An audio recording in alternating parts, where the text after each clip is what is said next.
Hey guys, welcome to my hypertrophy lifting series where I record as much of my workouts as I possibly can. This is the start of week four, day one of my Myomax training program. This is a true hypertrophy training program. It's 9 weeks and it's designed for serious lifters ready to take their training to the next level. Each week it increases volume. So this is week four. So we're up to, I believe, 17 sets per body part. So it's quite a bit, I think anything after like 14 or 15 is when you start getting like pretty serious about trying to put on as much muscle as possible. So, this is a 6-day a week, 9-week program. Since I record all my sets and reps, you guys don't need the program if you want to run it as well. But if you want to either support me or you want like a more personalized experience where you actually have the document, it is $10 in the description below. There'll be a link to my website if you guys want to get it for $10. But honestly, like I just said, we really don't need it unless you just want to support me and stuff. So anyway, today is an upper body day. So we're hitting chest and back like pretty intensely. I'm starting off with the Smith machine bent over row. And I got like these little pads. You can't see it, but for whatever reason, this Smith machine has the safeties like pretty high up and you can't actually get them lower. So with my height and my biomechanics and my anatomy and stuff, when I'm just on the ground doing it, I actually hit the safeties before I get that really good stretch in the back. And I'm always trying to get a stretch if I can. I got these little blocks, so I'm elevated. So hopefully now the height will be appropriate for me so that I can get that full range of motion on each and every rep. I'm keeping the weight the same. We're doing 225, 2 plates on each side, because last time I only got 6 sets for 3 sets. So 6 reps for 3 sets, So let's just try and get at least 7. And then at the end, I'm going to be doing some shrugs. Anyway, enough preface. Let's just get right into it, shall we?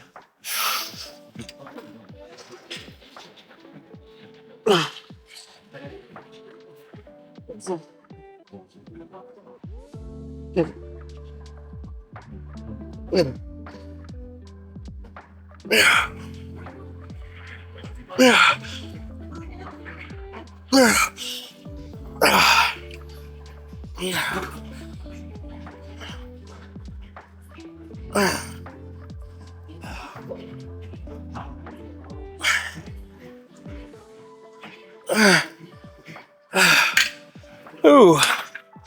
All right, so I got 7 there. I think on the next set, I'm going to try and slow down the tempo that I have because I felt like that was a little bit rushed, maybe just a slight little bit. And that's the last thing I want. I think that, sometimes the first set is just extra challenging, especially when you've had a long weekend like I have. I'm definitely a little bit more tired and whatnot today. But, honestly, like that's just excuses.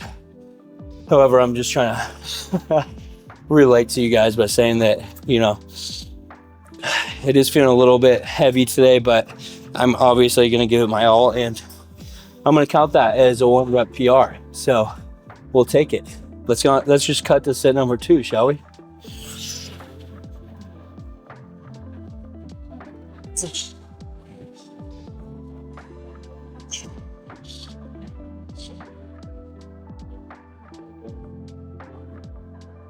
Ooh.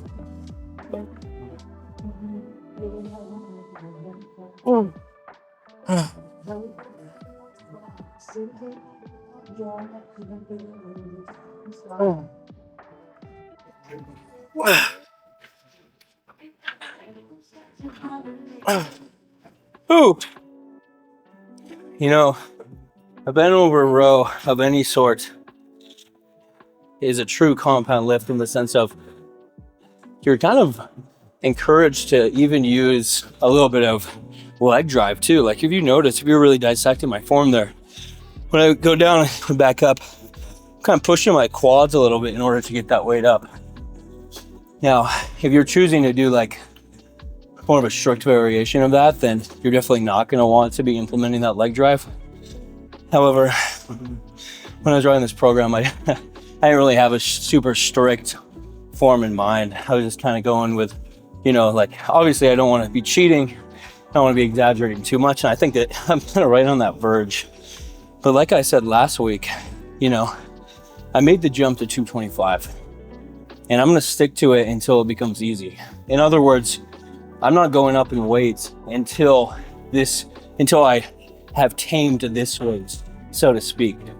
I think that that's just a good rule of thumb in general. If you really push your limits on a given lift to new heights and you get to kind of like a landmark weight, say it's 225 on bench, 225 on squat, you know, whatever it may be to you, and you reach that and, you know, it's tough, it's really tough, stick to it until it becomes easier. Don't try and keep going up, because then you're just going to run into more and more problems. You know what I mean?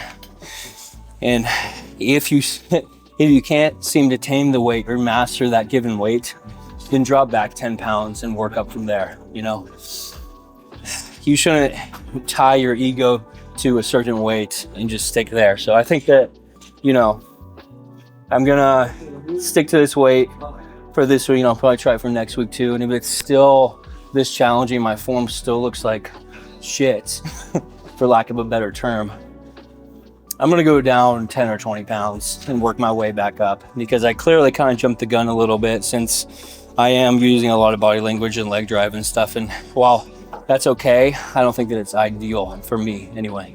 I've touched on this idea before, but I honestly feel like while I'm doing this, if I look up, so bring my cervical spine up in line with the rest of my spine, then that may assist me with my form. Because I notice that when I'm just looking down, yes, I can see everything. It feels a little bit easier, but I tend to not have that full extension that I want out of my spine. And I feel like I may be shortchanging some of my like upper back musculature, since it's more rounded over, and it just doesn't seem to have the greatest line of pull like I would like it to. So, you know, I'm sure you guys have heard this saying before, but the body's all connected. You know, you injure your knee, it's going to be affecting your hip, and it's going to be affecting your ankle and stuff like that too. So the same holds true with form in any exercise. If one part of it isn't how dialed in like it should be, then you're going to be leaking power or leaking something, and you're not going to be getting as much out of it as you can. Say your like knees are caving in on a squat, that means you got to work on your abductors to bring them out, and you know, by doing so, you're going to be having the most force transfer that you possibly can out of the hole. So that's just kind of my logic when approaching this lift. So I'm going to try, I'm going to do. I'm going to look forward for the whole duration. Let's get it.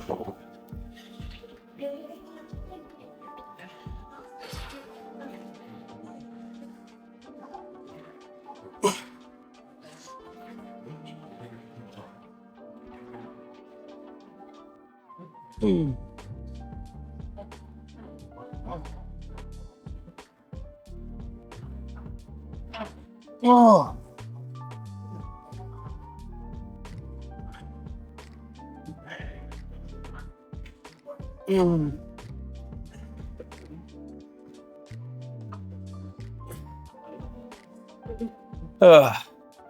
All right, you know what? Even though I couldn't really see what I was doing in terms of bringing down the bar and getting the full stretch, that felt better.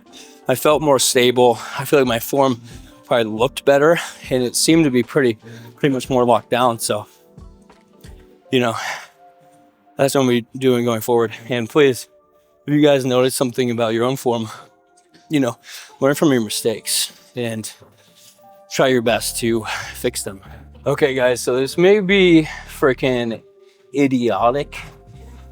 So let me preface it by saying that last week I went up on this as well. I didn't jump right to the 225, but I still did kind of a big jump to 215. And last week I got 7 for the first set, 7 for the second set, and then 5 for the third. So it really wasn't ideal, but I'm really trying to hit kind of a moderate rep range, or like a low moderate rep range of around 6 to 10 repetitions, just because I think that that's a good range for this given exercise. I wouldn't want to do too much really, since it's earlier on in the day. I'm kind of fresh, and it's a compound lift, a real mass builder for the chest. And then I don't want to do too little, just because this is a hypertrophy program after all. And I feel like lower repetitions lend themselves better to strength. Of course, you can still build muscle mass with lower repetitions. However, the stimulus to fatigue ratio is way too high. It's giving you way too much fatigue for too little of a stimulus, versus if you do like more of a moderate rep range, you kind of get the best of both worlds. So I'm aiming for 6 to 10.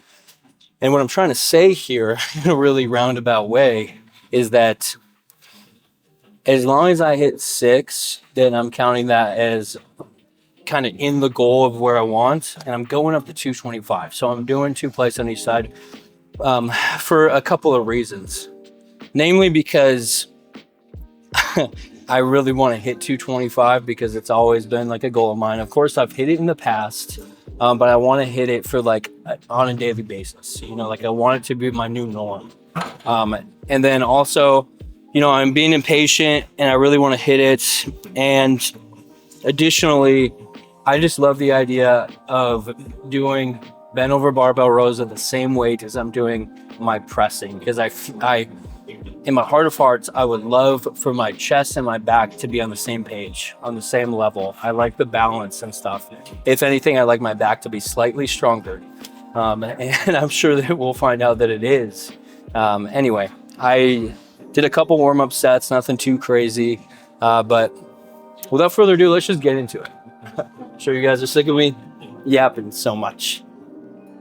See what I can do.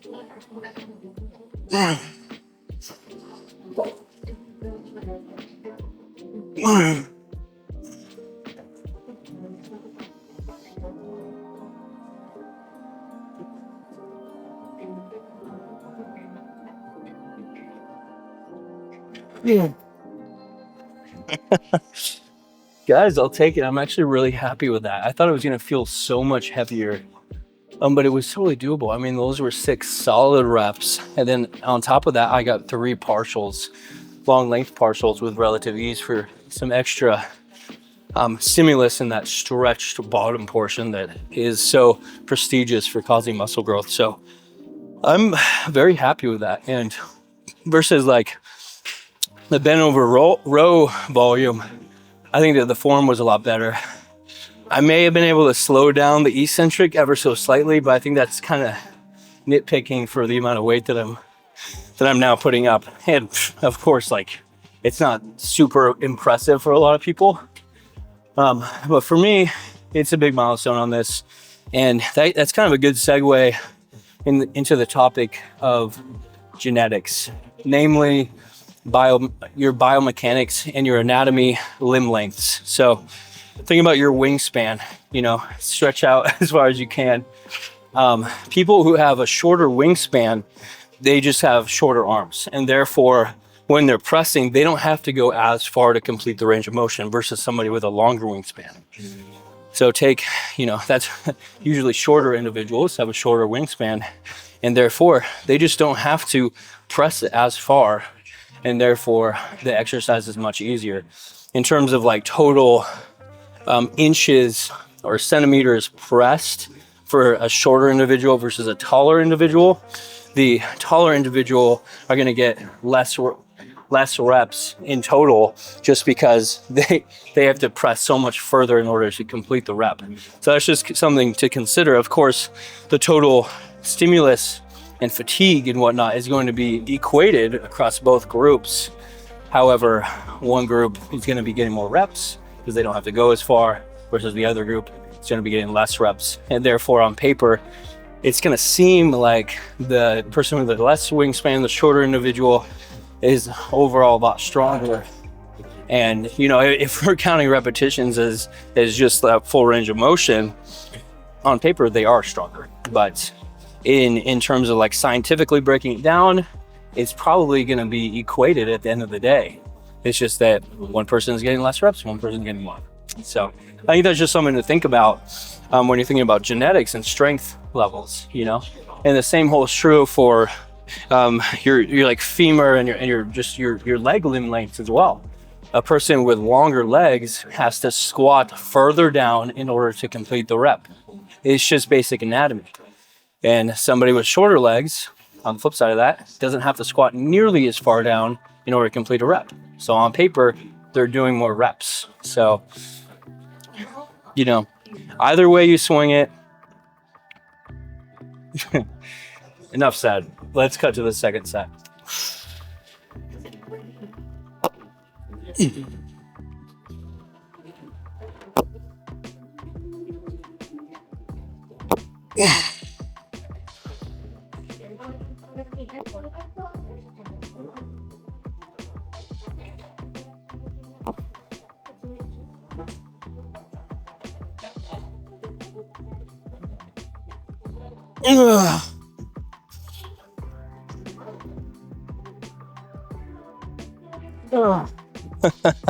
There we go. Another that's just a reflection of the first set, honestly, and that's exactly how I want it to be. I would love for the third set to be in the same vein. So speaking of the topic of genetics, getting back to that topic, limb lengths are the only thing that that changes amongst individuals. Another thing is metabolism. Some people just have a genetically higher metabolism. Some people just accumulate adipose tissue at a faster rate just because of how their body stores fat.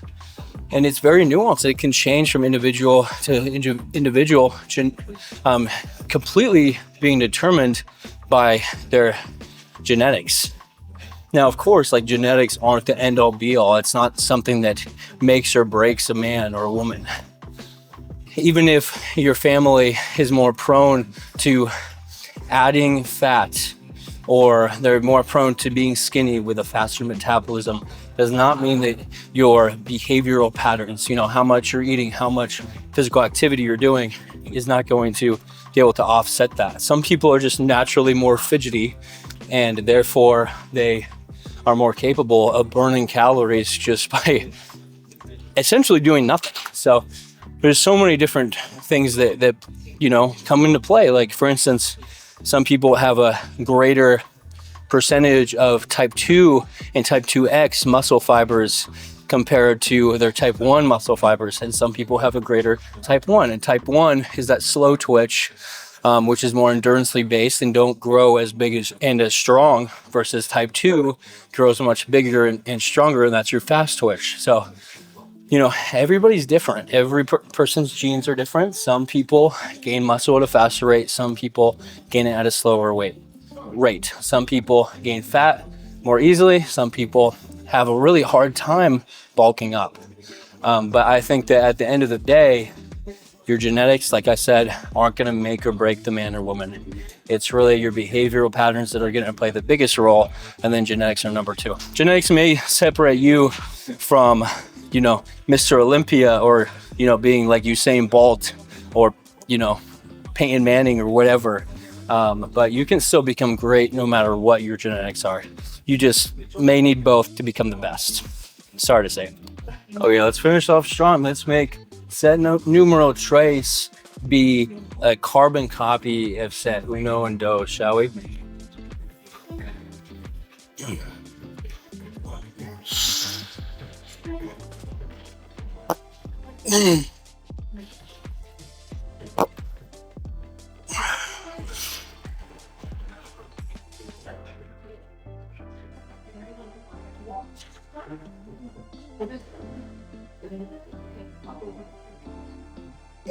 Come on.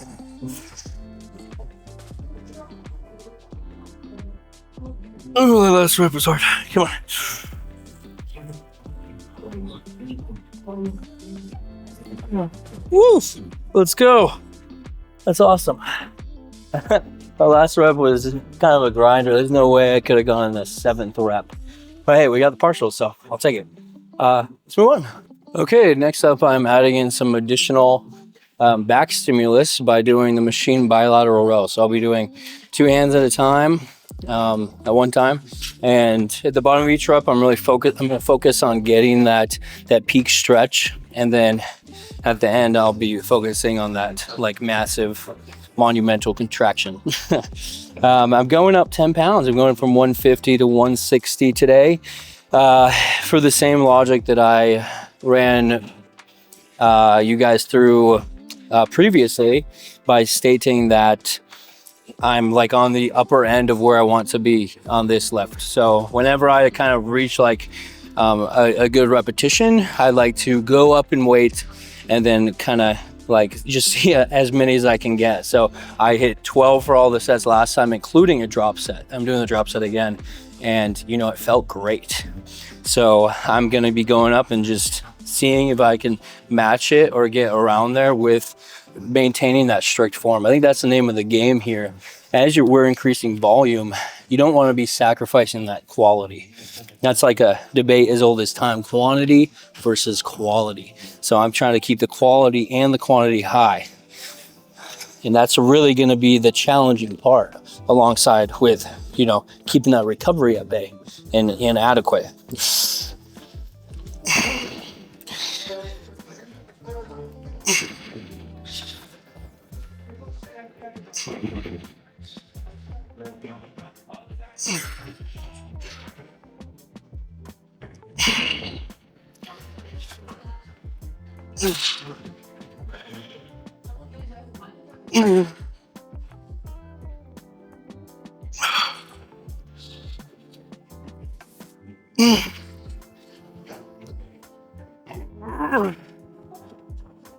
Okay, I think that 10 is going to do it.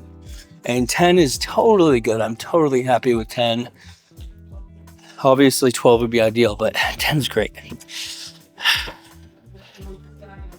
Now for the drop set, I'm doing 100 pounds.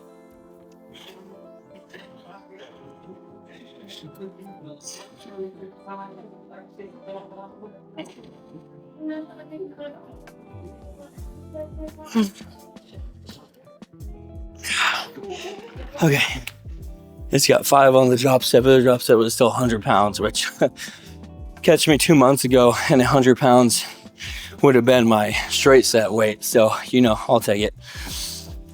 Something I want to touch on is the idea of how should you be treating machine rows or machine press or machines of any sort.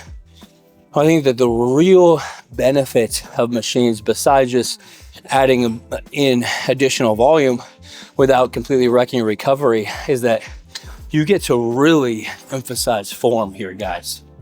Like when I'm doing this exercise, as you saw, I'm going all the way down, getting that deep stretch. I'm going all the way back, getting that peak contraction. And it's something that is much more challenging to convey it's really much more challenging to emphasize with free weights, with any free weight, because with free weights, you have the stabilizers active as well, which just adds a whole nother layer of complexity to a lift.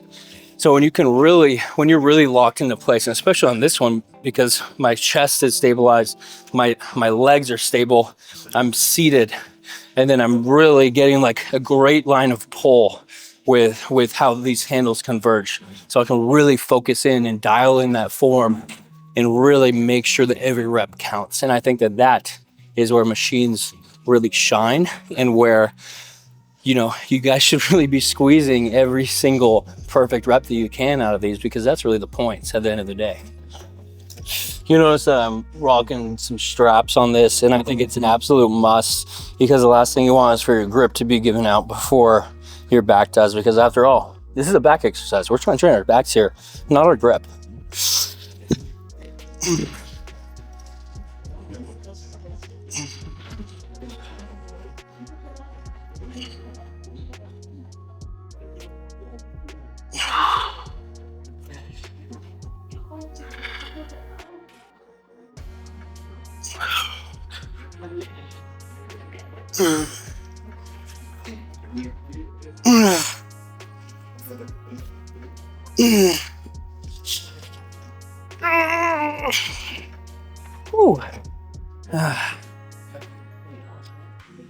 Okay, now for the drop set, guys.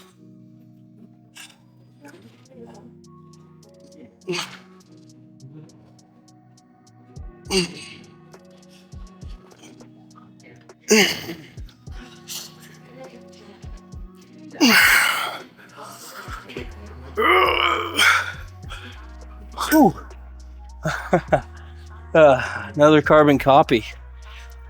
Said it earlier and I'll say it again. My goal approaching every single set is to make it, every single subsequent set is to make it a carbon copy of that initial set. Whatever I did for set number 1, I'm trying to copy and paste for set number 2, 3, 4, etc., because that first set, at least it should be, with the greatest form, the greatest intensity, the greatest vigor possible, because you are freshest and it is right after your warm-up sets. So you should be good to go.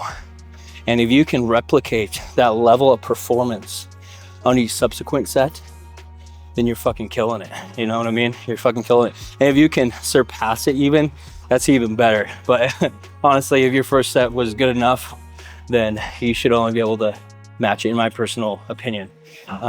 Just because, you know, the longer you're working out for, the more diminishing returns you're going to be getting. It's like anything in life.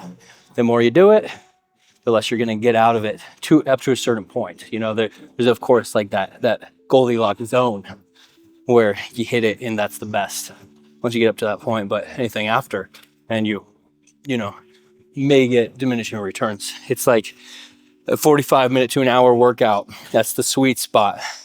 Once you're getting up into hours 2 and 3, you may be looking at like either less return or diminishing returns. Let's just get into set number 3, shall we?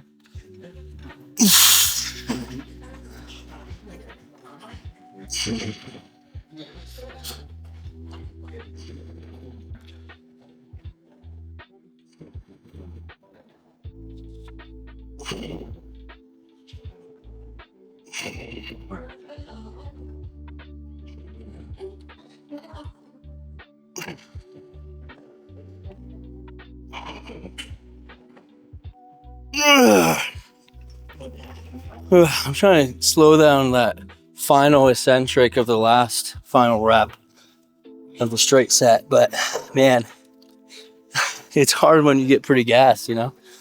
I need to start being better about that, I think.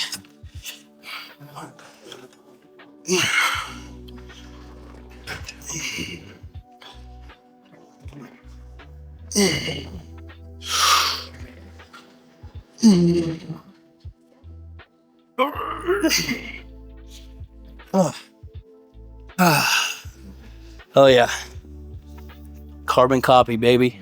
Okay, we're flipping the script. We're going from a machine pull to machine press, and in fact, just like I just did on that machine row last week, I did 160 on this particular press for 12 repetitions.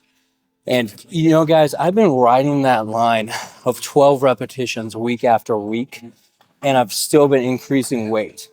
So in other words, I've been progressively overloading weight while keeping the reps the same, which is just a win-win in my book. Of course, you know, it'd be better to increase weight and reps, but you know, none of us are Superman or, you know, Chris Bumstead or something. It's not that simple all the time. But since I've been riding that line, I've still been increasing. I'm just going to do a wicked increase. I'm going up 20 pounds today. So it's a big one. But as long as in my program for like this like moderate level intensity lifts, like the machine row and machine press, I'm aiming for that 8 to 12 true moderate repetition hypertrophy zone. And since I've been riding that line on the upper end, we're going to do a drastic increase and we're going to see how many we can get, shall we? Let's just get into it. Oh yeah.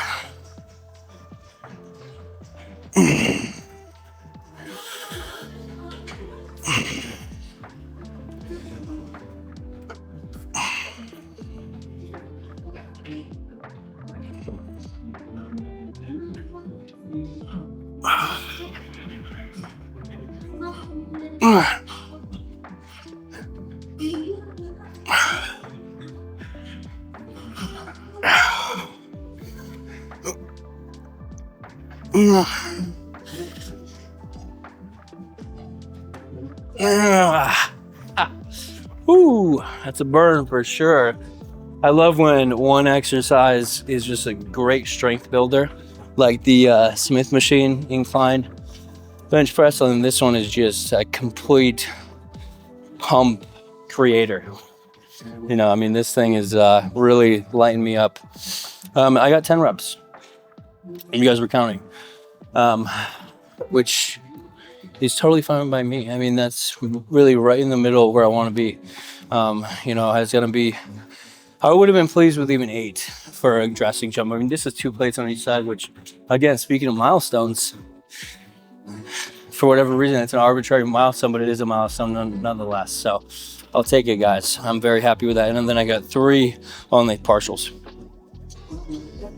Little form tidbit that I'm constantly implementing on not only this machine press, but on every single press that I ever do and ever will do is I'm retracting my scapular blades, my shoulder blades, and I'm squeezing them together. Now what this does is it rotates, it squeezes the back and brings the shoulders out like this and puffs out the chest. Now, not only does this create a great line of pull or push for the chest to be able to work at its greatest capacity, but this also takes a lot of the injury risk off of your shoulders. By rotating out your shoulders and not having them forward like that, it engages the front delt to a lesser degree and thus reinforces shoulder health by having it less contribute to the movement. So you're shifting the emphasis more to your chest.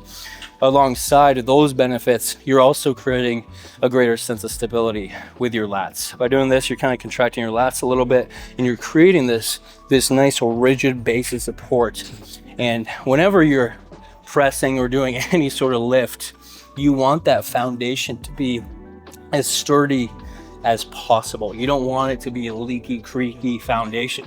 If you're like this and you're pressing, you're leaking all sorts of power and you're having increased injury risk versus when you're back and stable, pushing from a strong base and taking your shoulders out of it, that's where you want to be. And I mean, if you don't want to take my word for it, just look at the pros. Look at professional bodybuilders, look at professional strongmen, look at professional power lifters. All of them follow that form. They all squeeze their shoulder blades together.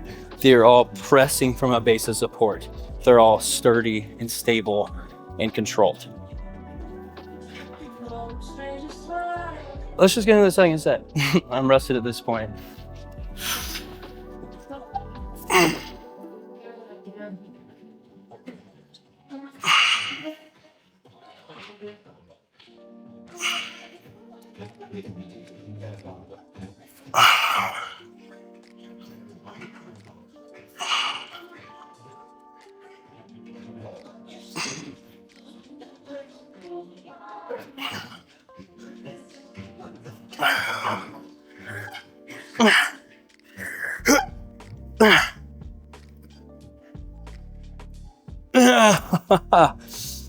Oh man, frick. That's a good one. I especially love this machine because the weights aren't actually connected. So like if I were to do it in like a different facet, I could press my right arm in front of my left while I'm pressing if I wanted to. Just an example of how the machine is unilaterally aligned. So each side has its own weights and stuff. And I like that just because then you have that extra component of you got to keep your arms aligned and you're really focusing on while you're doing your individual pressing bilaterally, you're loaded unilaterally. So I think it adds like another layer of complexity that isn't seen in every lift, you know? So I like that personally. I don't think it's a big deal if the handlebars are integrated together. I don't think it's a big deal. That would just mimic more of like a barbell versus a dumbbell setup if I were to relate the machine to a free weight exercise. This would be like more dumbbell because it's unilaterally loaded versus something that's bilaterally loaded. That'd be more like a barbell. So, you know, pick your poison. If you guys are trying to get really strong in a barbell lift, then you may want that barbell or that bilateral emphasis versus if you're kind of working on, you know, each side at a time, or you want to get stronger like a dumbbell bench press, then maybe look for a machine like this.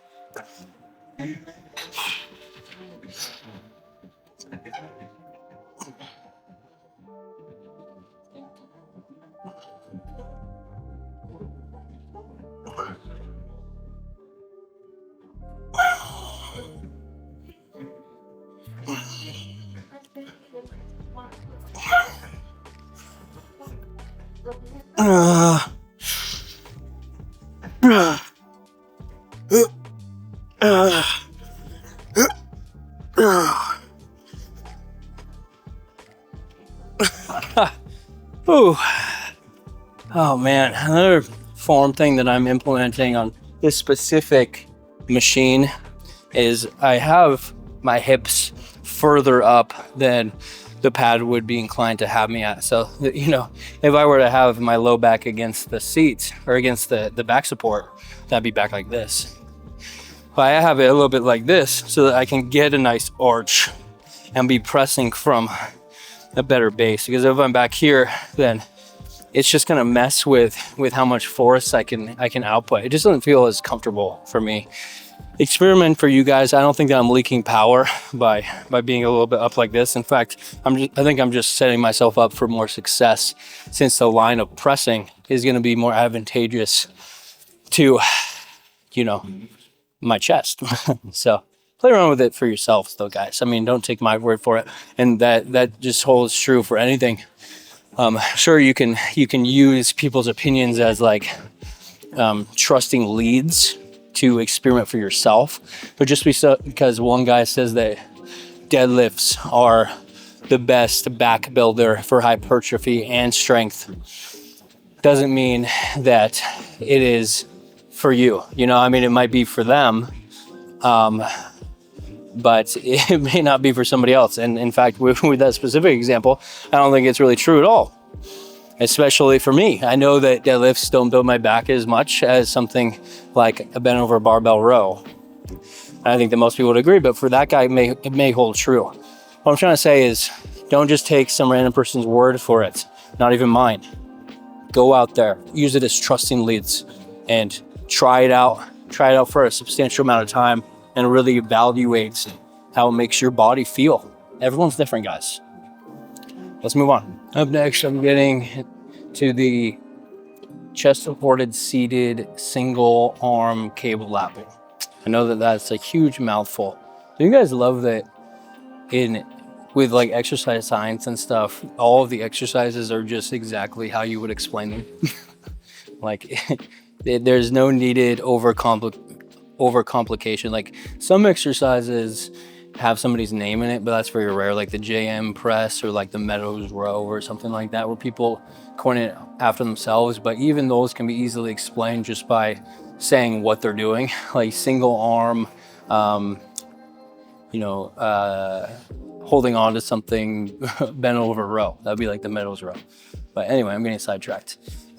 With this one, I'm really just adding in this lift, and I've said it before, but I'm adding it in for just some additional lat volume, because I think, I mean, who doesn't want bigger lats? And I love to add in additional volume for my back over my chest, just because you kind of want having a more developed back than chest is going to pull your scapular blades back and going to have that appearance of greater posture, and is actually going to offset injury more in the long run and give that appearance of more confidence. So anyway, and that's just kind of a side note. I'm sticking to the same volume today as last time. It was kind of challenging to enact that full squeeze at the bottom and that full stretch at the top without my form at least breaking down a little bit. So cheat reps are encouraged at the end, but I'm going to try and avoid having to do them just because I think that is optimal.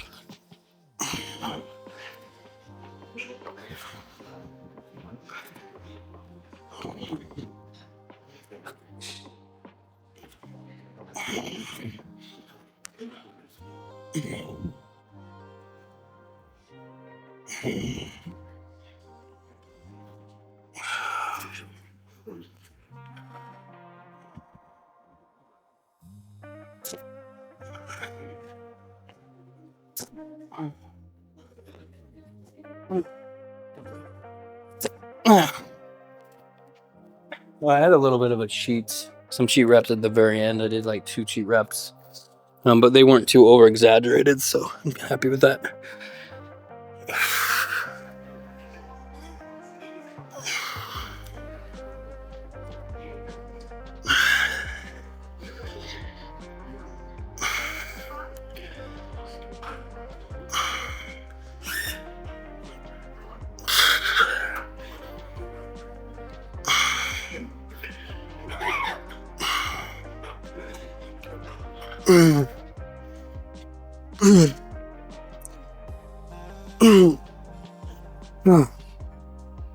As you can tell, I'm mixing up the angles a little bit.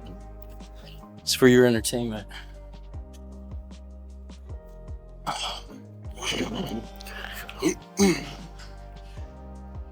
And for my knowledge.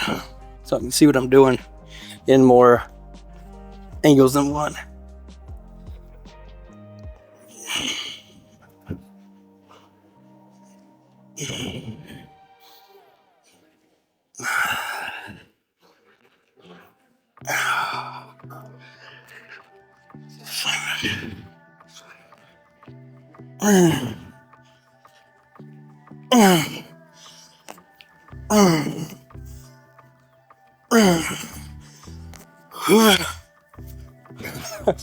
Now that's what I call some true ass cheat reps right there. Oh man, and I feel it too. Dang, I definitely got a good fatigue stimulus there. I mean, I can visibly feel a greater pump just from that one set. I mean, cheat reps, say what you will about cheat reps, but I think that they work as long as you're doing them within the confines of how I think that they should be done. And basically how I explain that would be, you know, as long as you're not doing it that may form some injury risk, as long as you're doing it at the end of a straight set and you're doing to like force some extra growth. Those are 2 great criteria for cheat reps. And then, you know, as long as you're controlling that eccentric as much as you can, that lowering phase, and exploding on that concentric. And I think as long as you check those like 3 boxes, you're probably getting a lot out of it, you know? Anyway, I'm only halfway done with this set.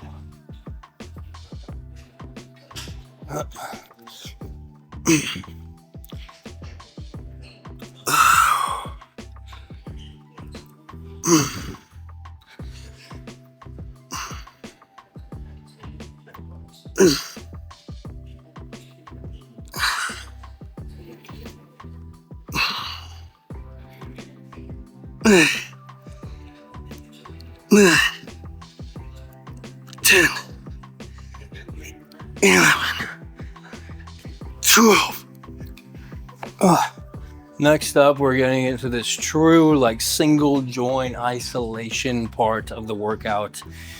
This is like the real bodybuilding / hypertrophy building section. You know, of course, we got to include that compound work. That's essential because you want to have an easier time progressively overloading. And, you know, if we were just doing isolations all day long, then the workout would be like 3 hours to make sure that we're hitting each and every portion to an adequate degree. But since, of course, we're doing the more like conventional and, in my opinion, proper way, we did our compound lifts in the beginning, the free weight variety, and then we moved on to some more like strict form compounds, and now we're getting into the isolation, like single joint stuff. So we're going to be doing the single arm chest fly with the base of support that I'll show you. Then we're going to be supersetting that after we do it unilaterally on each side with the bilateral straight arm pull down. Okay, I'm sticking to the same exact weights as last time, and I've been at these weights for a while now, and I believe that it's just because I'm so gassed by this time in the workout that I just don't have it in me to really push super hard to progressively overload, but that's okay. It's okay, guys, because like I was alluding to, these isolation single joint exercises at the end of the workout are just for that icing on the cake. It's for adding that additional volume without completely destroying myself, ourselves, if you're following the program. So I'm not too worried about continually pushing this exercise. It's just for growth. It's just for that hypertrophic effect. I'm aiming for 12 because that's what I got last time. If we can't get better at it, then at least match it.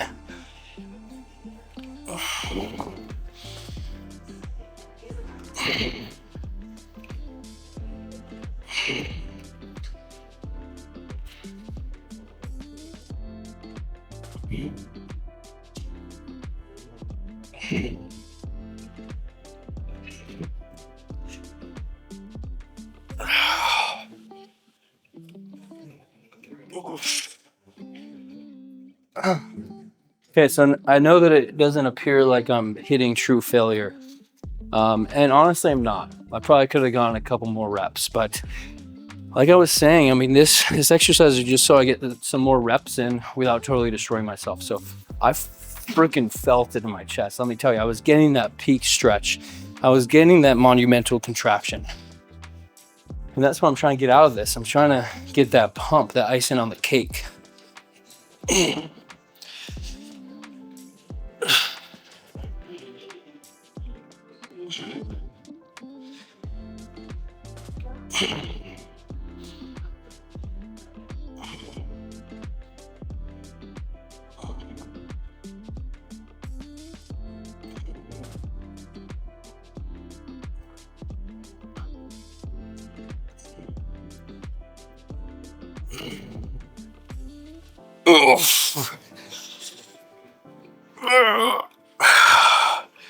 Honestly, the left side seemed to reach much closer to failure. I mean, I was definitely like, though, I just felt like 3 or less reps shy of failure, which is exactly where I want to be.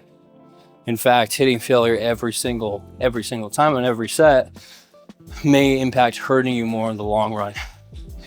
However, I do think that it's a great idea to really flirt with that line, because if you're not at least getting close, then how do you know that you're doing enough? And I think that having that peace of mind that you're hitting failure or getting really, really close is better than not really knowing. So, because a lot of lifting is a mindset game, because first of all, like, you got to be in the right mindset in order to continually push yourself. You got to be in the right mindset to know that what you're doing is for the greater benefit of your future self. And you got to be in the right mindset and believe that you're doing everything right in order to constantly shove enough food down your throat, and know that even though you're going to be gaining muscle, you're going to be gaining a lot of fat with it too. And you got to trust the process. You got to trust the process. You got to trust yourself. You got to keep going for the betterment of your future self. Anyway, straight arm lat pull downs. Let's go.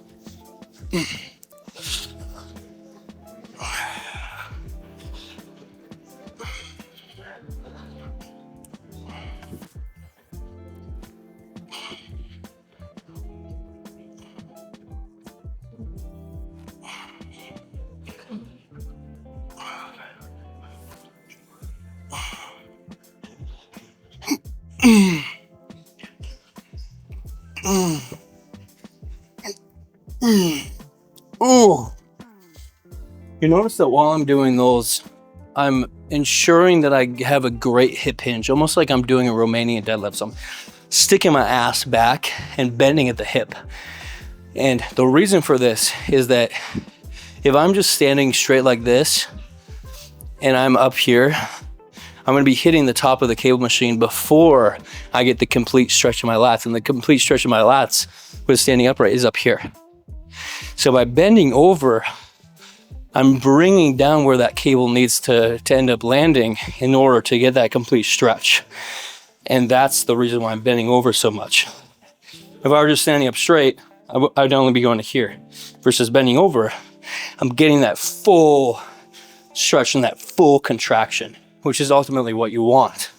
So play around with it with you, because, you know, obviously not every human is the same height as me. Not every human is the same height as you.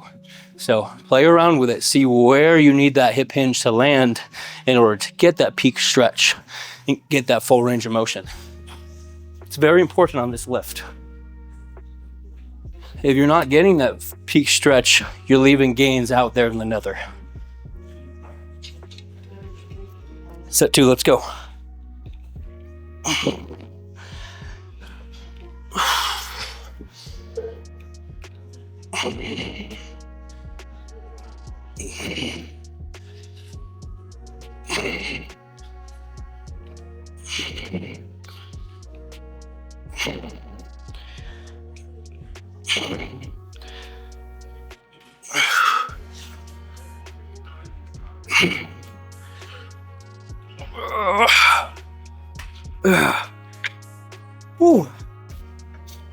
Particularly love this exercise because you really get to key into each side of, you know, your chest. So with the right side, I'm really keying into my right chest, and you can really focus going all the way back, going all the way forward, and it particularly allows a lot of adduction of the arm across the center of the body. And that's one of the functions of the chest. I mean, try it. Take your hand, bring it all the way across as far as you can go. What do you feel? You're gonna feel a huge contraction in your chest, especially if you're bringing your shoulder forward and up like that. Huge contraction. And what do you do when you go all the way back? You're feeling a great stretch. So by having this a unilateral movement and holding onto a base of support, you really get to focus on each side at a given time and really make sure that you're enacting all the functions of the chest as best at doing. That's something that I live by for lifting. Play to a muscle's functions.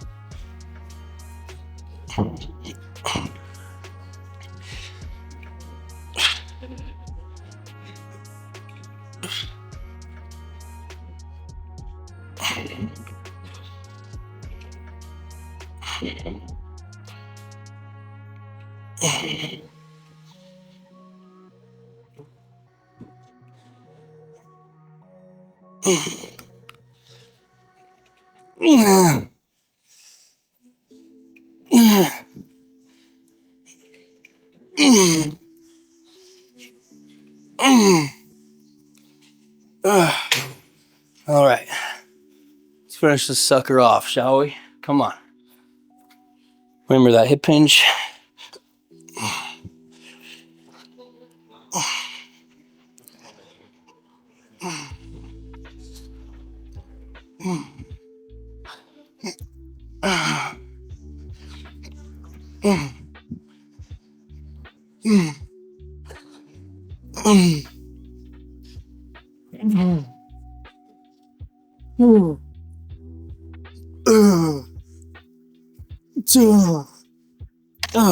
All right, guys, so that's gonna do it for what I record of week 4, day 1. Of course, I have a little bit left. I have some abs and a little bit of shoulders. Basically what I'm gonna be doing to finishing off this particular day is I'm doing 3 sets of the hanging leg raises. I'm just gonna do it right here because there's a bar. And then to finish off the day, I'm gonna do 2 sets of the machine crunches, superset, with the machine seated side lateral. You know, this one. I'm sure you guys have it at your gym. It's a very common one. If you don't, use dumbbells or something. So I just thought I'd let you guys know in case you wanted to follow along and do that as well. But since the abs and stuff, I don't think are the most entertaining things to watch, and this is primarily an upper body day, I'm gonna end the filming here. So anyway, if you guys want me to record those like accessory lifts at the end of each day, let me know, because I totally can. I just tend to not do it because I feel like the videos get pretty long, and you know, it's not what today's all about anyway. So regardless, thank you guys so much for watching. This concludes the first day of week 4. We're almost halfway done with this program already. It's crazy how fast this is going, but man, it's been a good ride so far. I mean, I've definitely been making gains. The scale has been going up dramatically. It's been great so far, and I hope that it continues this level of benefit. So anyway, thank you guys so much for watching. See you tomorrow for week 4, day 2.